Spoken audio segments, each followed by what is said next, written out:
Okay, yo, so this new chapter of Boku no Hero Academia, it's supposed to be lighthearted, it's supposed to, have some fun in the chapter. We see Eri find out she's living at UA now. We see the Pussycats are back and they're going back into being heroes. We see that there's a new ranking system or there's a new rank for all the top heroes. And we find out that Endeavor is now the number one hero, like he's been saying he wants to be for the longest time now. It's supposed to be lighthearted, it's supposed to be, kind of the easygoing chapter. But dude, this chapter has me extremely worried for the possible future of Eri in the future of the series. Hey, what's up, guys? Okay, so we start out the chapter and we see that Eri is basically, just like I said in my last week's prediction for this video, or for this chapter, she's living on UA now. She's living there basically under the care of Eraserhead and all the other teachers there, basically so they can try to keep her quirk under control. Because we find out in the chapter that basically her quirk, her horn, we already knew that her horn was basically the source of her power. It was like basically what controlled her power. And it's actually starting to grow again, which means her powers are in danger of kind of going out of control again. So, like I said, that they're going to do, basically, they're going to keep her under surveillance. They're going to keep her close by in order to basically train her or try to figure out a way to get her to control her power. And basically, it's just going to be everyone's kind of there to support her. Basically, just going to be a support system for her to basically keep her under control, keep her happy so that her powers don't go out of control, and that she can actually kind of live a normal life, normal-ish anyway. And then after we check in with her, we see her go off with all the third years that we actually got to know. And basically, we check back in with Class 1A and we find out they have some visitors. And those visitors actually end up turning out being the Pussycats and Kota who actually show up, which, it actually makes a lot of sense that they show up now. Simply because of the fact that we actually just got done the arc in the anime that actually focuses on their part of the story. And that arc actually got a lot of attention, actually got a lot of people interested in Boku no Hero Academia. Even YouTubers who I know don't like the series. That one episode where we see Deku and Kota actually going up against Muscular, that actually got them really hooked on the series and actually got them interested in continuing it. So it makes sense that after the popularity of that episode and that entire arc basically got in the anime, it makes a lot of sense that we actually see them show up this close in the manga this close in the manga to that arc. But anyway, they basically show up to announce the fact that they're basically going back into being heroes. They're going back to doing their jobs as heroes now, because of the fact that they fell so far in the hero rankings from 32nd to 411th. Now, it's kind of sad. Deku actually asked Ragdoll if she got her powers back, if that's the reason why they're going back to being heroes. And she unfortunately says no, her powers did not come back, but she's going to take on like the role of being kind of like the office worker, basically being the one behind the scenes doing all the like office and like, logistical kind of work that's going on for them, while the other three are actually going out and being heroes.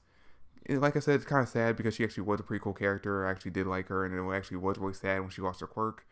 And when they ask her about again her quirk back, we actually cut to All For One in prison, and he basically says, "Hey, I can get the quirk back, but I have to use my quirk in order to do it. So you gotta let me use my quirk if you want her to get her. If you want anyone whose powers are stolen to get them back." And basically, they're not gonna let the guy do it. They're not gonna let the guy use his quirk in any way because basically they don't know what he could actually do. He could say he's going to use his quirk to give her back her powers, end up using some other quirk that he stole from someone else and try to break out. So yeah, that kind of just shows that yeah, she's kind of screwed at the moment, but she's not that, she's not upset about it. She's like, hey, I'm not a hero anymore, but I can still do my part. But the fact that we saw All For One in chapter, at the same chapter we saw Eri, and we found out, and we talk about how dangerous her quirk is and how dangerously it could be like used, has me worried about her future because of the fact that, all right, what if All For One manages to escape? Like, this chapter kind of hints at the fact that he actually might plan to escape soon.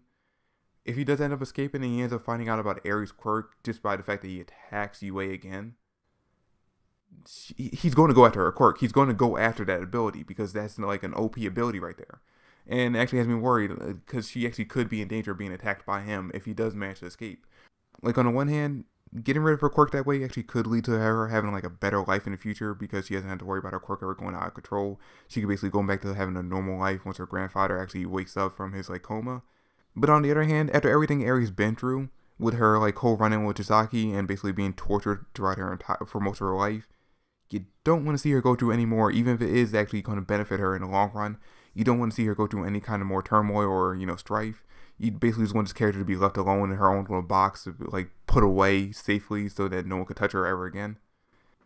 Although I have seen a lot of people say that they kind of hope in the future of the series we actually get to see a more teenage Kota and teenage Eri kind of going to UA basically to train to become heroes, kind of like Deku did.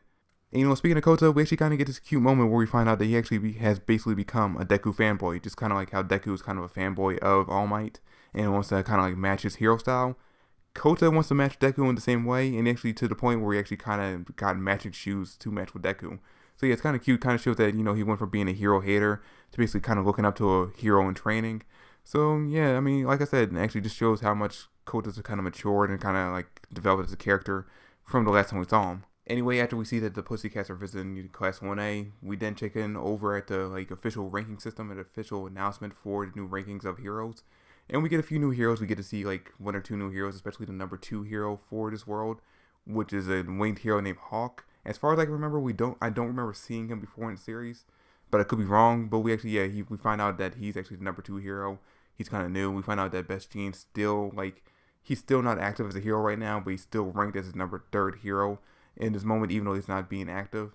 And then we find out that Endeavor actually is now officially the number 1 ranked hero in the billboards for hero ranking. And we can see in this arc or in this chapter when he's being announced that he's not exactly happy about that, because it goes back to his character development, basically saying that like he wanted to be the number 1 hero, but he didn't want to be the number 1 hero because All Might retired. He wanted to actually beat All Might as the number 1 hero. But so it just shows that he's unsatisfied with the way he actually became the number 1 hero. Now after I got done reading this chapter, I did see a lot of people commenting that they think this actually might be a death flag for Endeavor, that basically him showing up as the number 1 hero, finally achieving his goal, even though he didn't get it the way he wanted to, could be shown as a death flag for him, and actually could lead to more character development for him. And Toradorki basically saying that, hey, now that he actually became his number 1 hero, and now that he actually achieved his goal, he could actually become more of a better father, and if he actually does, that actually lead to his death somehow. I don't know, actually, I'm kind of interested in what people are thinking about that. Let me know in the comment section down below if you think along those same lines. But it's pretty much all that happened in the chapter. Not really much else to talk about. But that's all I have for this video. Thanks for watching. Hope you enjoyed. If you did, drop me a like, subscribe to the channel. I really appreciate it. Comment down below your thoughts and theories, and I'll catch you guys later. Peace.